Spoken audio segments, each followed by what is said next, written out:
Assalamualaikum warahmatullahi wabarakatuh. Teman-teman semua, selamat datang di channel Bikin Merinding. Hari ini, kami hadir dengan cerita yang syarat misteri sekaligus pelajaran hidup, berjudul Misteri Para Pekerja Bangunan di Pedalaman Kalimantan. Sebelum kita masuk ke ceritanya, jangan lupa untuk like, subscribe, dan nyalakan lonceng notifikasinya, supaya kalian jadi yang pertama menikmati kisah-kisah menarik dari kami. Langsung saja, tanpa berlama-lama lagi, mari kita mulai kisahnya. Supri berpanas di atas sebuah bangunan yang belum selesai pengerjaannya. Ia memang bekerja sebagai kuli bangunan. Sudah hampir 2 bulan ini, ia menjadi perbantuan karena proyek pembangunan rumah tempatnya menukang butuh tenaga tambahan. Meski sebagian besar atap sudah rampung pengerjaannya, tapi dia masih harus mengecat dan membuat saluran aliran air. Terik matahari tidak menghalanginya untuk bisa terus bekerja meski kulit tengkuknya terasa begitu perih tersengat panas. Berbekal kaos partai yang menutup kepalanya, ia berusaha menghalau panas. Sudah setahun belakangan ini, ia menjadi kuli bangunan karena imbas pandemi yang menghancurkan usaha dan ekonomi keluarganya. Modal yang ia miliki sudah tak lagi cukup untuk diputarkan, ditambah istrinya saat ini sedang hamil dan butuh banyak biaya untuk persalinan dan membeli perlengkapan bayi. Kehadiran anak pertama yang sudah ia nantikan memaksanya untuk berjuang lebih keras. "Supri, ayo makan siang dulu," teriak seorang pemuda yang baru saja menghentikan kegiatannya mengayak pasir. "Iya, sebentar turun, ini tinggal sedikit," sautnya sambil setengah berteriak. Supri menyelesaikan pemasangan talang air yang ada di tepian atap, hanya tersisa beberapa jengkal. Tak berselang lama, Supri sudah turun dari atap dan mencuci tangan dan wajahnya.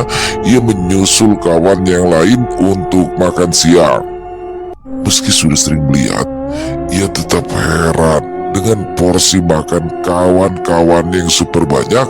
Meski profesinya sekarang sama dengan mereka, namun porsi makannya masih tetap sama. Sepiring nasi berserta lauk dan sayur perlahan masuk ke mulut hingga semua isi di piring itu berpindah dengan sukses ke dalam perutnya. Segelas es teh dan sebatang rokok menjadi penutup acara makan siang bersama. Tak hanya es teh, seteko kopi manis juga tersedia untuk logistik. "Ri, aku dapat tawaran buat kerja, buat bikin gudang di area hulu. Hendak umpat kada?" tanya seorang tukang senior yang bernama Maman yang semalam baru saja mendapat tawaran pekerjaan. Dia diminta untuk mengerjakan sebuah gudang dan mencari perbantuan untuk mempercepat pengerjaannya. "Kapan ya, Mas? Kalau habis proyek ini sih aku mau aja," jawab Supri yang masih menyelesaikan ritual selepas makan, yaitu merokok. "Ya, kita selesaikan ini dulu, baru nanti berangkat buat mengerjakan yang di hulu," jelasnya sambil mengunyah gorengan. "Ah, bisalah kalau begitu. Yang penting ini beres dulu. Kebetulan lagi siapin buat dana lahiran anak," kisahnya sambil mengafirmasi. Acara makan siang dan istirahat berakhir. Semua kembali ke pos masing-masing untuk melanjutkan pekerjaan yang tadi sempat tertunda. Kaos partai menutup kepala dan wajah yang tadi sempat dilepas ketika makan kembali dikenakan untuk melindungi kulit dari sengatan panas. Dalam hati, di balik kain kaos yang menutup wajahnya, Supri tersenyum. Dalam hati ia bersyukur karena ia bisa menambah pundi-pundi tabungannya untuk persiapan kelahiran anaknya. Sore telah tiba.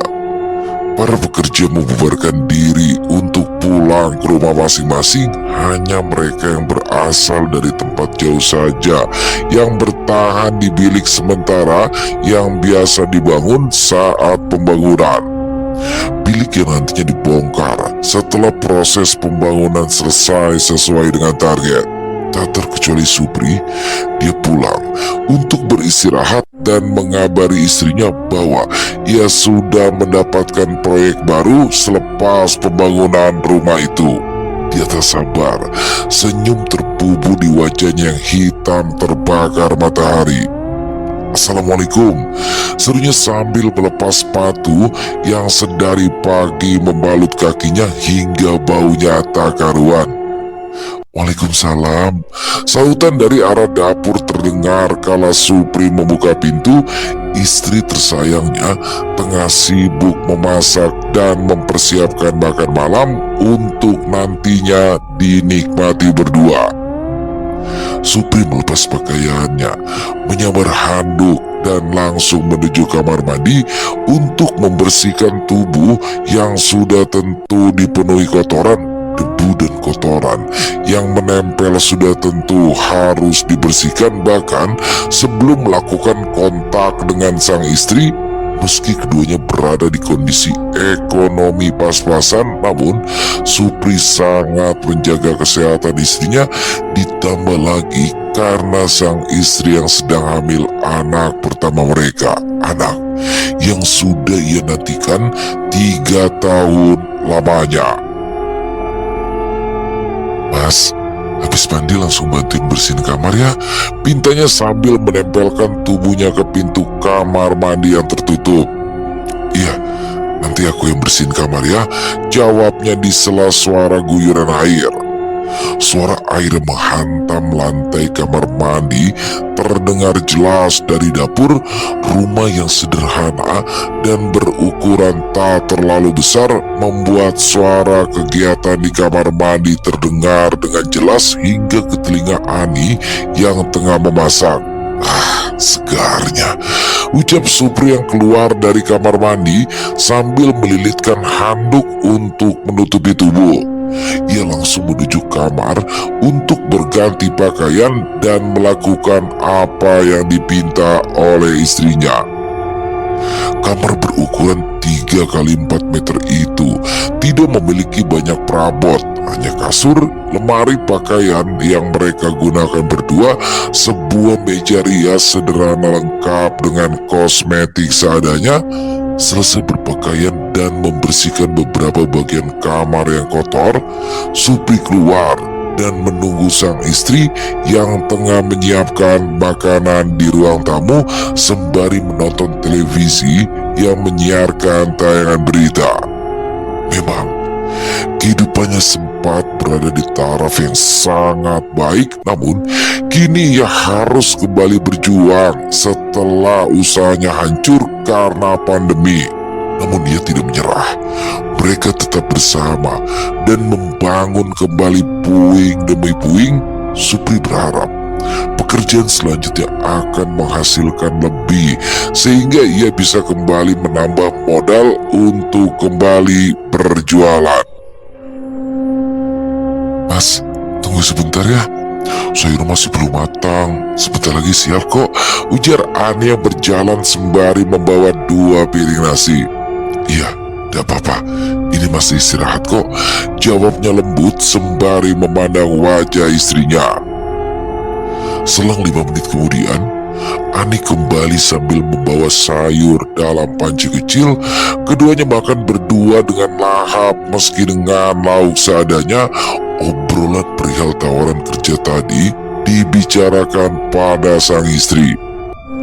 Ani mendukung karena proses kerjanya dinilai tak akan lama, 2-3 bulan masa kerja tidak akan lama. Selain itu, gaji yang diberikan juga lumayan besar karena proyek yang didapat berasal dari perusahaan supplier minyak. Pembicaraan pasutri muda itu terasa hangat, ditambah makanan sederhana yang dibuat dengan penuh rasa tulus Ani pada sang suami. Malam menjelang, Rasa lelah menggelayuti keduanya. Ani yang sedang hamil muda memang dilarang untuk mengerjakan pekerjaan rumah yang berlebihan karena cepat lelah. Ditambah Supri yang sudah seharian bekerja dan membantu istrinya mengerjakan urusan rumah membuatnya sangat lelah. Hanya dalam hitungan menit, dengkuran terdengar dari nafas yang berat, lelap langsung menyergap. Matanya yang berat, tubuhnya terasa begitu letih dan juga sakit. Ia bahkan menempelkan beberapa koyo cabai di pundak dan pinggangnya. Sama dengan Ani, wanita itu terpejam. Meski sesekali terjaga di beberapa waktu, sesekali ia menoleh sambil memandangi wajah lelah dari suaminya. Terkadang ia tersenyum terenyuh jika mengingat perjuangan sang suami yang rasanya berat namun masih mau mengurus dan menjaganya. Satu hal yang membuatnya khawatir, beberapa waktu ke depan ia akan ditinggalkan untuk bekerja di tempat jauh. Dia hanya berharap jika semuanya akan baik-baik saja hingga pada saatnya mereka kembali bersama. Dalam pandangannya ke wajah sang suami, air matanya menetes tipis hingga akhirnya tertidur. Hari yang ditentukan telah tiba. Ani dan Supri saling berpandang dengan wajah terharu, juga sedih saat perpisahan telah ada di depan mata. Meski perpisahan itu tak berlangsung lama, hanya beberapa bulan, namun rasanya berpisah tetap terasa menyedihkan. Keduanya berpelukan, punggung tangan Supri diciumi oleh Ani sebagai bentuk hormat dan kepatuhannya pada sang suami. Sekilas Ani memalingkan wajahnya karena tak ingin air matanya yang mulai menggenang terlihat oleh suaminya. Aku pergi dulu ya, jaga rumah, jangan terlalu capek, masak seperlunya saja, kalau perlu pesan makan saja ya, ucapnya sembari membelai kepala istrinya. Ya, jawabnya lembut sambil menganggukkan kepala. Supri melangkah menjauh ketika seorang lelaki tiba dengan sepeda motor dan menjemputnya. Keduanya melambaikan tangan sebagai tanda perpisahan yang diharap tidak akan lama. Peralatan dikumpulkan di ransel, palu, gerinda, mesin ketam kayu, juga berbagai obeng dan bor dibawa untuk memudahkan proses pengerjaan. Sekilas, mereka seperti orang yang ingin berangkat untuk berkemah atau mendaki gunung. Mas, nanti kita kesana naik apa ya? Dijemput atau bagaimana? Tanya Supri yang baru pertama kalinya diajak bepergian ke area hulu. Nanti dijemput, terus menyeberang pakai kapal tambangan. Sebenarnya sih ada jalur yang kada perlu nyebrang, tapi harus memutar. Nah, itu kebanyakan kendaraan proyek yang lewat sana. Jelas Maman yang mengajaknya. Di sana disediakan mes atau gimana ya mas? Lanjut Supri yang merasa belum mengenal area yang hendak mereka tuju. Oh itu, nanti disediakan rumah buat kita tinggal barengan. Tapi paling-paling ya dipakai sementara, kan habis itu kita akan bangun bedeng buat kita tinggal di lokasi, terangnya. Hal itu membuat Supri merasa sedikit tenang karena ia merasa tak nyaman jika berada di tempat yang tak ia kenali dan jauh dari manapun. Yes, kalau begitu aman, sautnya sembari menghisap rokok di sela-sela jarinya. Hari hampir meninggi ketika satu unit mobil berukuran besar tiba di rumah Maman. Tak hanya Supri dan Maman, mereka berangkat bersama 3 orang lain yang baru saja ditemui oleh Supri. Berbekal beberapa roti, camilan, dan berbotol-botol air minum, mereka berangkat mengilas aspal yang mulai panas. Mereka berlima menyusuri jalan menuju kota sebelah. Jalanan dari beton terlihat kontras jika dibandingkan dengan jalur yang tadi sempat mereka lewati. Perubahan kontur dan bahan jalanan adalah pertanda mereka sudah memasuki kabupaten sebelah. Kota kabupaten merupakan area paling besar di provinsi ini, justru terlihat seperti kota kecil yang tak banyak gedung. Bangunan berlantai 4 menjadi gedung terbesar, tertinggi, dan termegah di ibu kota kabupaten. Selain itu, hanyalah gedung-gedung besar berlantai 2 yang atapnya menjulang dengan antena besi di pucuknya. Dari jalan utama, mereka terus menggilas jalanan dari beton yang perlahan semakin mengecil. Lebih 1 jam, mereka mulai memasuki jalanan yang tak sebagus biasanya. Beberapa lubang terlihat terisi air serupa kubangan. Sesekali, mobil yang mereka tumpangi terasa terguncang kala roda masuk ke lubang yang tak diketahui dalamnya. Perlahan, mobil yang mereka tumpangi melambat kala memasuki jalanan dari kayu ulin yang dekat dengan sungai. Mereka menyusuri jalanan kayu hingga benar-benar berhenti di sebuah dermaga. Kapal tambangan berukuran besar bersandar berjajar menunggu mobil dan kendaraan lain untuk menyeberang. 5 orang keluar dari dalam mobil untuk merokok sembari mengantre bersama mobil lain yang lebih dulu menunggu.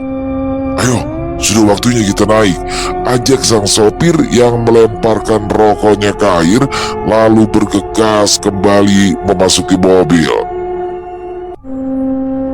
Mereka menyusul memasuki mobil. Kemudian, mobil yang mereka tumpangi bergerak perlahan untuk naik ke kapal tambangan yang sudah menunggu. Sejenak, kapal bergerak karena tekanan berat mobil. Selepas berhasil memarkirkan mobil di atas kapal, mereka pun keluar untuk melihat pemandangan. Matahari sudah mulai condong ke arah barat. Supri menatap sekeliling dan aliran air sembari merokok dari kejauhan. Dia melihat sesuatu berwarna hitam yang melawan arus air. Sekilas, Supri menganggap jika itu adalah ular air yang melawan arus. Namun, ukurannya terlalu besar. Ia membicingkan mata. Semakin ia menatap, maka terlihat jelas bahwa itu bukanlah ular atau binatang lain. 10 meter dari tempatnya berdiri di atas kapal, ia mulai mendapatkan pandangan yang lebih jelas. Supri menyadari jika itu adalah rambut hitam. Bagian paling depan terlihat lebih besar daripada bagian belakang. Kala Supri berusaha untuk mendekat ke tepian kapal, tangannya dicengkram oleh Maman. "Awas, jangan terlalu dilihat," hardiknya pelan sambil berbisik. "Kenapa? Memangnya itu apa?" tanya Supri yang menoleh sejenak, kemudian kembali menatap benda hitam yang melawan arus sungai. "Itu hantu banyu," bisiknya tegas sambil tangannya perlahan menunjuk. Tak lama berselang, Maman yang menunjuk secara sembunyi-sembunyi benda berwarna hitam itu menunjukkan sebagian dari bentuk aslinya.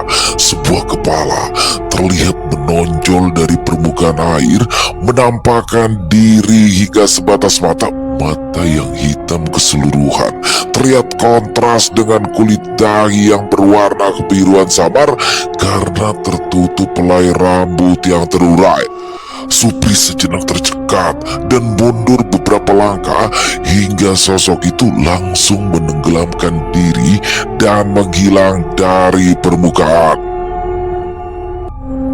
Jalanan yang gelap mendadak terang karena tersorot lampu mobil yang berwarna putih dipadukan lampu kuning pemecah kabut yang terpasang di bagian atap. Memang, mobil yang bagi orang-orang luar Kalimantan disebut mewah justru digunakan sebagai kendaraan angkutan untuk menuju area pedalaman karena daya jelajah yang tinggi. Selain itu, mobil yang mereka gunakan memang menjadi kendaraan yang sangat diwajibkan oleh perusahaan yang mengontrak mereka.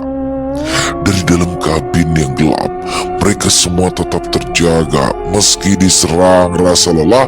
Beberapa kali mereka melihat cahaya merah yang terbang di antara rimbun pepohonan di kiri dan kanan jalan yang mereka lalui, ditambah mereka tak bisa memacu kecepatan karena jalan yang berlubang dan sebagian besar masih berupa jalan tanah karena sering dilalui kendaraan berat.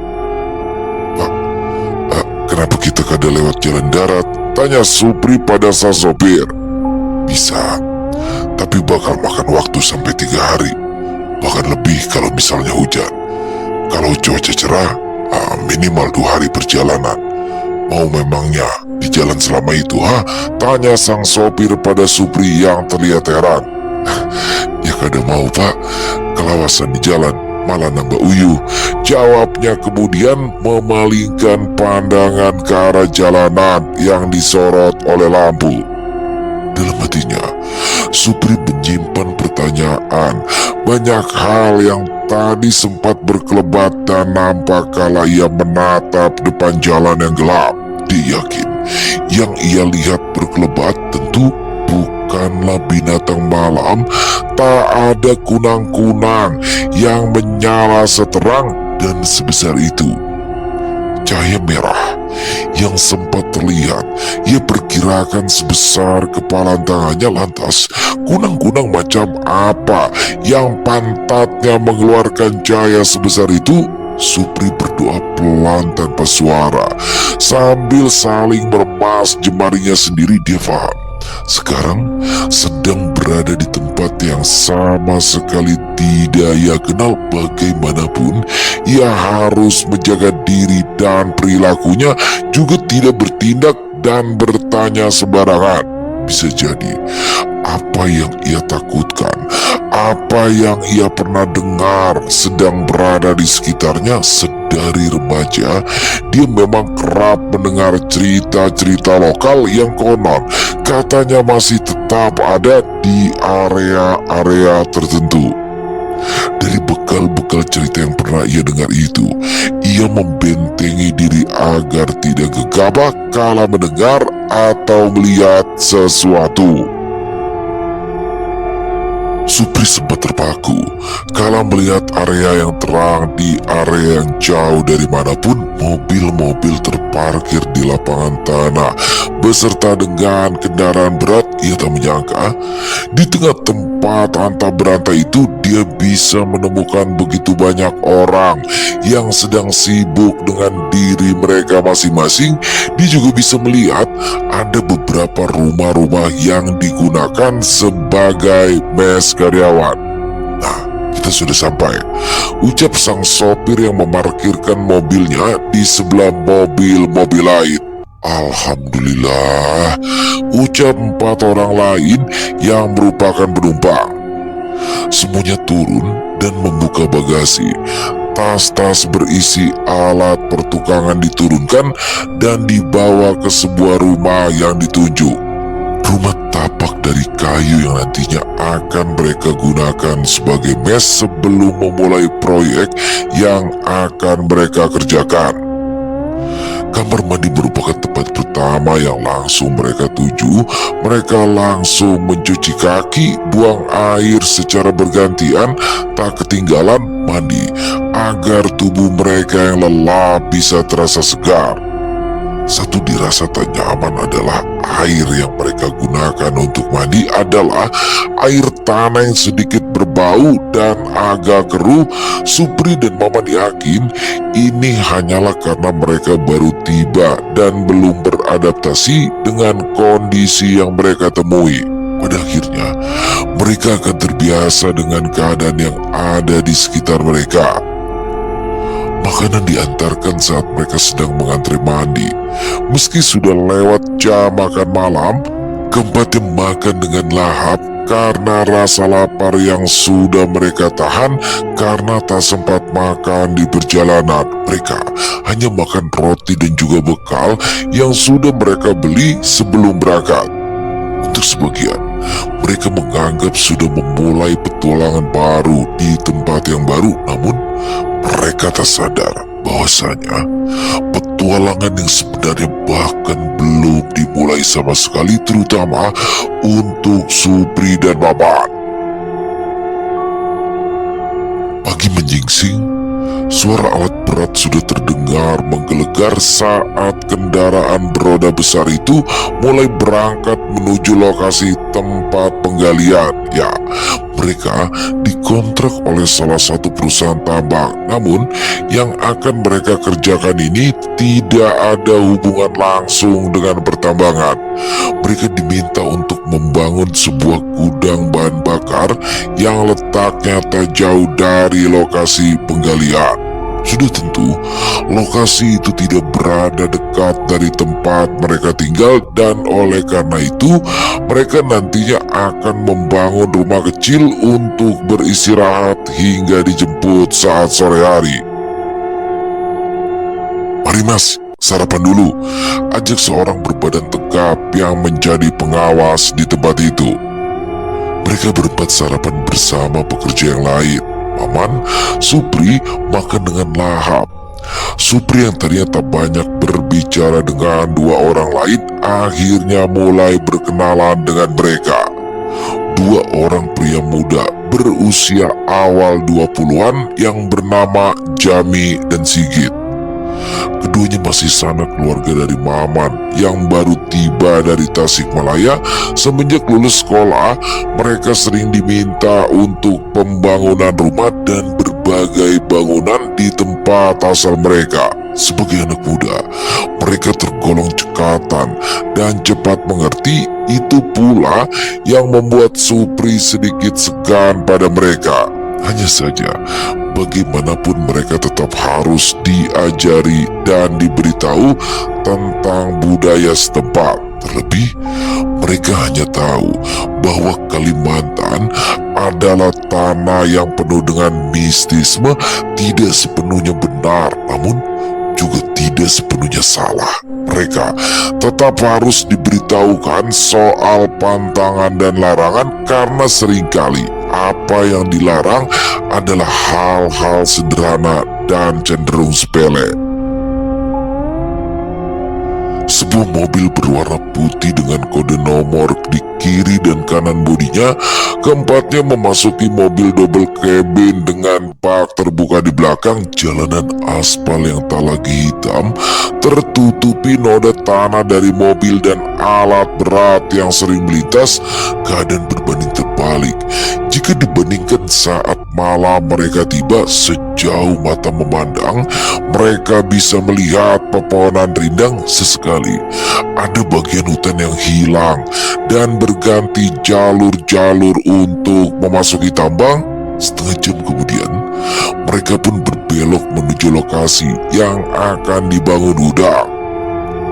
Mobil mereka berhenti di dekat tumpukan kayu dan bahan bangunan yang sudah disediakan. Tak ketinggalan tumpukan bahan atap yang ditutupi kain terpal.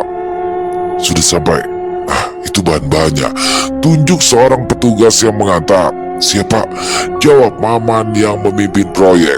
Keempatnya langsung menuju bahan sembari menenteng segala peralatan yang mereka bawa. Satu demi satu bahan diambil dan dikerjakan. Mereka berusaha untuk bisa menyelesaikan apa yang seharusnya. Begitu juga dengan Jami dan Sigit. Semuanya terasa lancar hingga kesalahan dilakukan atas dasar ketidaksengajaan. Rumah bedeng yang mereka dirikan diterpa angin kencang saat hujan mengguyur luar ramai. Hari sudah melewati senja. Sementara mereka belum dijemput untuk kembali ke mes, hari sudah begitu gelap. Dengan penerangan yang seadanya, genset yang disediakan pun enggan untuk dinyalakan karena pasti akan diterpa hujan. Mereka berempat duduk kedinginan dalam gelap. Suara-suara aneh mulai terdengar dari luar rumah bedeng yang mereka tempati. Suara gigit tawa terdengar dari kejauhan. Suara yang tak lazim terdengar. Sigit dan Jami saling menatap kala mendengar suara seperti raungan kilat menyambar seiring derai hujan yang menghantam atap dan dinding bangunan. Di bawah naungan atap seng yang melindungi mereka, di antara kilat cahaya dari celah ventilasi, mereka melihat bayangan aneh. Sesuatu bermata merah dengan bulu lebat tengah mengintip dari lubang yang tak sepenuhnya tertutup. Mereka butuh bantuan, sementara jemputan tak kunjung datang. Berbeda dengan Supri dan Maman yang dari tadi mencoba mencari sinyal, keduanya terpaku untuk menelpon penanggung jawab proyek. Sejenak keadaan terasa mencekam, namun dalam kondisi genting, secerca cahaya terlihat dari kejauhan. Apa yang mereka nantikan akhirnya pun tiba. Satu unit mobil 2 kabin dengan bak terbuka tiba dan langsung berhenti di depan rumah bedeng tempat mereka berteduh. "Cepat, nanti keburu banyak genangan, jalanan bisa amblas," teriak sang sopir yang menjemput. Kali ini mereka tertolong, tapi entah esok atau lusa. "Pak, nanti jemputnya jangan lewat jam 5:30 dong," pinta Sigit pada sopir yang bertugas menjemput mereka. "Kenapa memangnya?" tanya sang sopir yang merasa aneh dengan permintaan si pemuda. "Gak apa-apa sih Pak, cuma khawatir aja kayak kejadian waktu itu," jawabnya merujuk pada tragedi hujan di lokasi pembangunan. "Oh itu, aman, nanti dijemput agak cepat," sautnya ringan sambil mengajak mereka memasuki mobil. Mereka kembali melibas jalanan yang konturnya tak karuan karena habis diterpa hujan. Adalah kesalahan bagi mereka karena menerima proyek di musim hujan. Yang lebih jadi masalah lagi adalah proyek yang mereka kerjakan berada di tempat antabrata yang jauh dari mana-mana. Namun pada akhirnya mereka semua hanya bertekad untuk menyelesaikan pekerjaan secepat dan seaman mungkin. Maman dan Supri sibuk dengan ponsel masing-masing untuk memberi kabar pada keluarganya di rumah. Meski kabar berupa pesan singkat itu tak tahu kapan terkirimnya, semua tergantung sinyal yang terus naik turun tanpa bisa diduga. Ketika mereka berbelok ke arah lokasi pembangunan, mereka bisa melihat bagian tiang dan atap gudang yang sudah berdiri kokoh. Beruntung, keempatnya sempat dibantu beberapa pekerja lain dengan alat berat sebagai penyangga kala tiang-tiang itu berusaha ditancapkan. Dengan kata lain, mereka hanya sisa memasang dinding-dinding di sekeliling bangunan, juga memasang instalasi listrik di tempat yang ditentukan. Maman dan Supri masih menganggap pekerjaan mereka lancar tanpa hambatan. Namun di lain pihak, Jami dan Sigit terus merasa tak tenang, terutama ketika menjelang sore. Bayangan bermata merah yang kala itu mereka lihat terus menghantui dan terus terbayang di kepala mereka. Keempatnya kembali bekerja sesuai dengan job desk yang sudah ditentukan. Segala logistik sudah mereka bawa sedari mes. Nantinya makan siang dan minuman akan diantarkan menjelang tengah hari. Sebagai pekerja bangunan yang dibayar per proyek, mereka tentu akan lebih merasa diuntungkan jika pembangunan ini selesai lebih cepat. Beda hal kalau mereka dibayar dengan upah harian.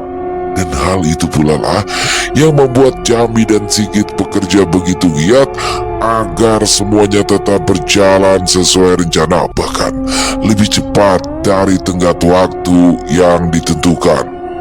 Jami, teriak Sigit memanggil Jami yang berada di sisi berbeda dari tempatnya memasang deretan papan. Sigit sedari tadi memang merasa tak nyaman karena diawasi oleh sesuatu yang tak terlihat. Oleh karena itu, ia memanggil sepupunya itu untuk menemani. "Kenapa?" sahut Jami sambil melihat ke arah Sigit yang melambaikan tangan agar ia mendekat. "Coba lihat ke belakang. Kayaknya ada sesuatu deh," ucapnya pelan. Instruksi dari Sigit membuat Jami memalingkan pandangannya ke arah yang dimaksud, namun tak ada siapapun. Ia melihat ke sekitaran, namun tetap saja yang terlihat hanyalah rindang pepohonan dan rumput-rumput setinggi pinggang orang dewasa. Jikalau tempat ini merupakan tempat pembunuhan dan pembuangan mayat, sudah tentu jasad itu akan sulit ditemukan karena begitu rimbunnya. Kegiatan mereka tetap dilakukan sambil merasa risih, namun tugas tetaplah tugas. Sekhawatir apapun mereka tetap saja harus menyelesaikan apa yang sudah mereka kerjakan. Hujan kembali turun mengguyur Loa Rambai. Tanah kembali basah, dedaunan dan rumput bergoyang diterpa angin dan diguyur hujan. Di satu sisi, mereka merasa beruntung karena bisa beristirahat lebih cepat dari sebelumnya. Namun, di sisi lain, Jami dan Sigit merasa khawatir. Mereka takut jemputan yang seharusnya tiba setengah jam lagi akan kembali terlambat hingga mereka terserang teror yang tak diinginkan. Petir menyambar dengan diawali kilat yang menerangi. Gelegar terdengar sambaran-sambaran cahaya putih kemerahan serupa akar terlihat di kejauhan. Dua pemuda itu semakin khawatir karena mobil yang menjemput mereka tak kunjung tiba. Namun malang tak dapat ditolak kala ponsel Maman berdering dan menunjukkan nama sopir yang mengantar mereka. "Pak Maman, jalanan menuju area pembangunan gudang terhalang pohon tumbang. Kayaknya bakalan terlambat. Bisa sampai dekat tengah malam kalau kendaraan berat lambat datang. Tolong sabar dulu ya." Dari seberang sana, suara sang sopir terdengar dikeraskan karena suara guyuran hujan. "Baik Pak, semoga bisa secepatnya. Di sini terlalu dingin Pak, takutnya ada tampias air yang masuk," jawabnya. Setelah percikan air ia rasakan lolos dari lubang ventilasi. 2 jam mereka terjebak dalam kondisi itu, bisa-bisa mereka masuk angin. Mendengar kabar itu, Sigit dan Jami merasa semakin khawatir. Supri yang melihat gelagat aneh dari dua rekannya itu mencoba mendekat sambil merapatkan tubuh. Mereka duduk berjajar begitu rapat agar bisa menghalau dingin. Supri duduk sembari memeluk lututnya, sembari memperhatikan pintu rumah bedengan yang terus bergoyang diterpa angin. Lain hal dengan Jami dan Sigit. Keduanya terlihat gelisah sambil menatap sekeliling ventilasi. Mereka akan berada di kegelapan lagi, dalam hujan, dalam teror yang mencekam. Keadaan masih dirasa kondusif hingga tepat gelap datang menjemput malam. Suara derak gesekan di atas atap seng terdengar nyaring dan begitu kontras jika dibadukan dengan rentetan gempuran air hujan. Keempatnya mendongakkan kepala menatap arah sumber suara derak yang awalnya berasal dari tengah atap, perlahan merayap menjalar menuju tepian atap. Mirip benda keras yang digesekkan di permukaan atap seng yang bergelombang. Maman dan Supri merasa penasaran, sementara Sigit dan Jami langsung ketakutan karena menyadari apa yang hadir di atas mereka. Supri tersiap kala ia menangkap dua buah titik berwarna merah menyala dari luar ventilasi. Titik serupa mata dengan bayangan hitam yang seolah mengintip tubuh mereka yang kedinginan. Supri mencoba menendang kaki Maman yang berada di depannya ketika Maman menoleh ke arahnya. Dengan berbekal senter dari flash ponsel yang ia pegang, Supri langsung memencongkan bibirnya menuju ke arah ventilasi. Entah bagaimana, Supri mengerti dan menatap arah yang dimaksud. Supri terkejut kala sepasang mata masih memandangi mereka. Sesekali mata itu berkedip, kilat menyambar menerangi area luar rumah bedeng tempat mereka berteduh. Seketika apa yang sedari tadi mengintip mereka terlihat dengan jelas, meski hanya sebatas wajah yang sebagian besar tertutup papan. Sosok aneh serupa orang utan dengan bulu dan mata merah tengah mengintip mereka dari luar. Petir menggelegar mengagetkan keempatnya hingga terlonjak tanpa aba-aba.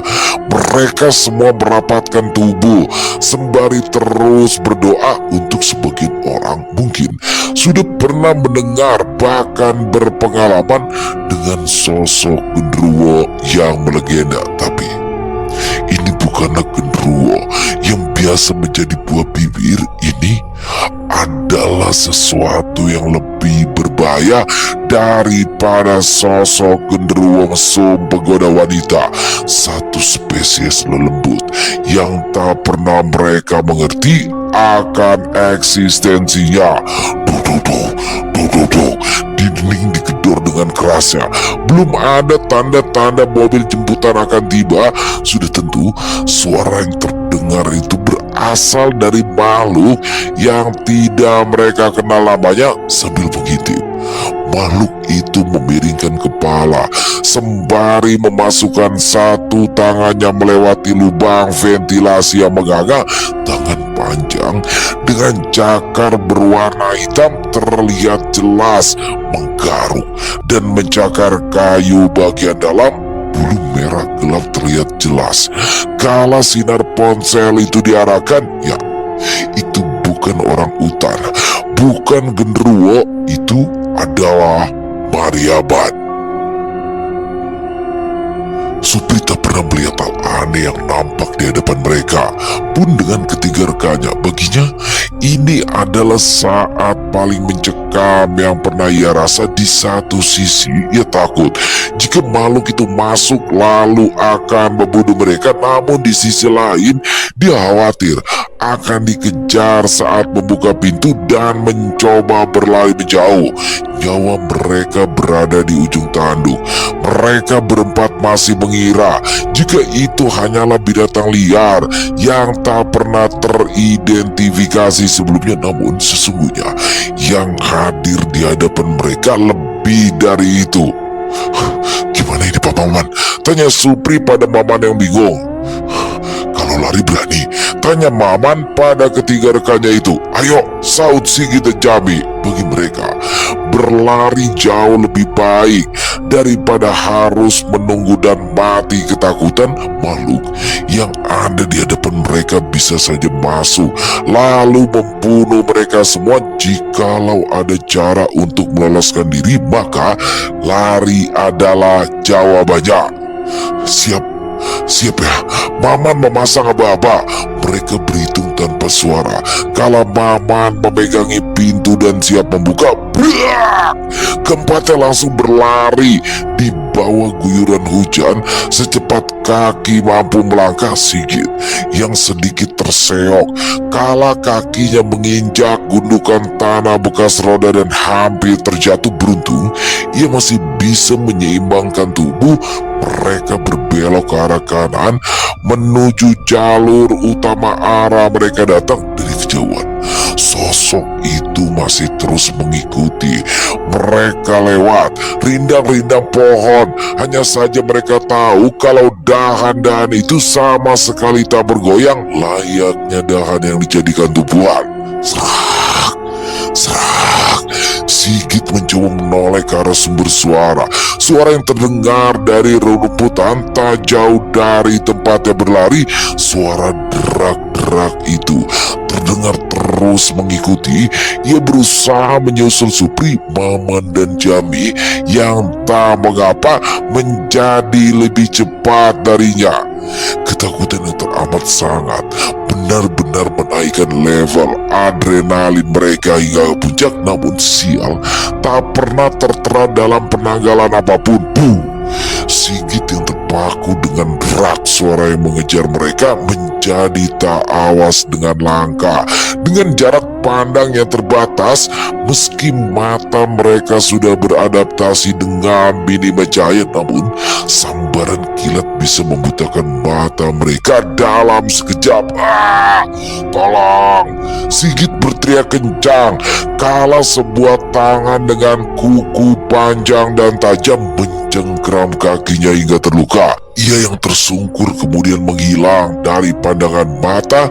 Ketiga orang itu berhenti sejenak dan menoleh ke belakang. Sigit telah hilang.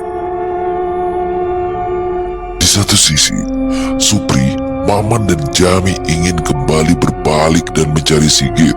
Di sisi lain, rasa takut menggelayuti pikiran mereka. Nyali mereka tak sebesar itu, ditambah dengan keadaan hujan dan gelap, tentu bukanlah hal yang mendukung pergerakan itu.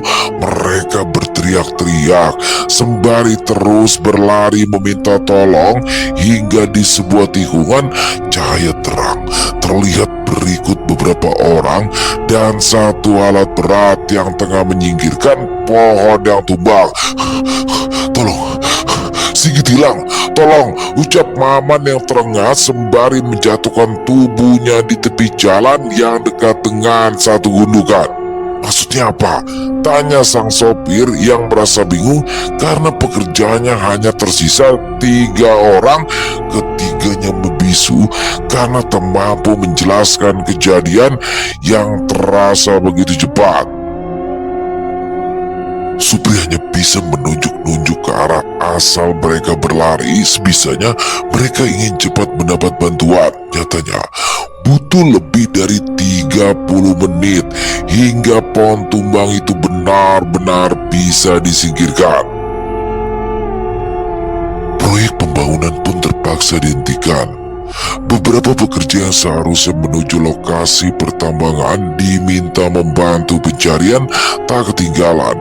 Beberapa petugas keamanan dan warga lokal itu berkeliaran menyusuri tempat yang diduga menjadi lokasi hilangnya Sigit malam tadi.